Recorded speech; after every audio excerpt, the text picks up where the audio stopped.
I proci. Chi erano i proci? I proci erano delle gang. Cosa sai tu dei proci? Che non eri neanche nato.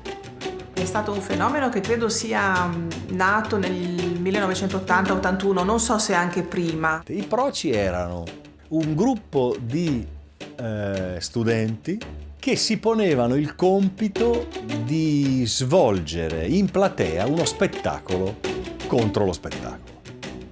Ne facevano tutti i colori. Entravano in teatro e disturbavano con azioni organizzate, determinate, non disturbavano facendosi agli affari loro. Venivano a vedere cautamente, voluttinamente il primo spettacolo per poter essere pronti nello spettacolo della serata successiva, in replica, a prepararsi tutte le reazioni. Riuscivano a inventare delle battute che facessero ridere. Facevano battute che anche drammaturgicamente o cabarettisticamente avevano anche un senso. E ne abbiamo visti di tutti i colori, addirittura mi ricordo una volta un'ascia, una scure che venne piantata sul palcoscenico. Cioè, prova a immaginare decine e decine di palline da ping pong che partono dal pubblico e arrivano a colpire gli attori. Oltre appunto al lancio di rotoli di carta igienica.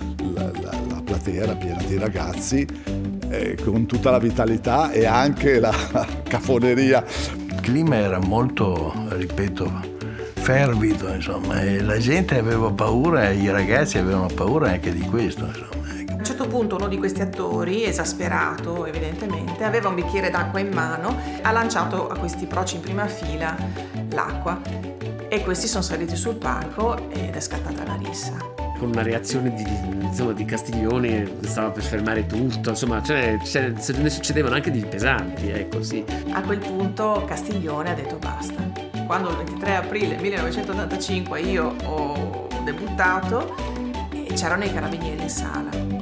La quarta serata del Palio ha registrato la presenza di 3 carabinieri, motivata in un applauditissimo intervento del dottor Castiglione, con l'impossibilità per il personale di sala di procedere nei confronti di eventuali disturbatori.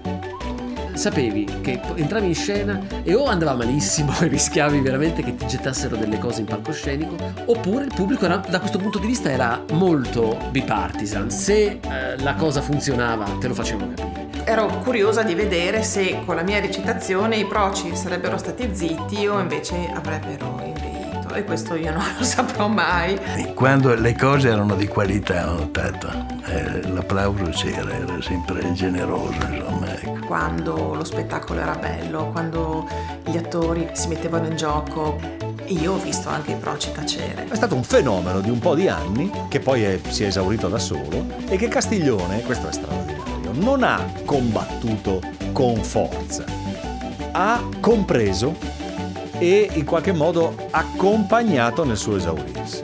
È stato un episodio, voglio dire, assurdo ma interessante, che però ti dice anche quanto il Palio era significativo all'interno del mondo studentesco.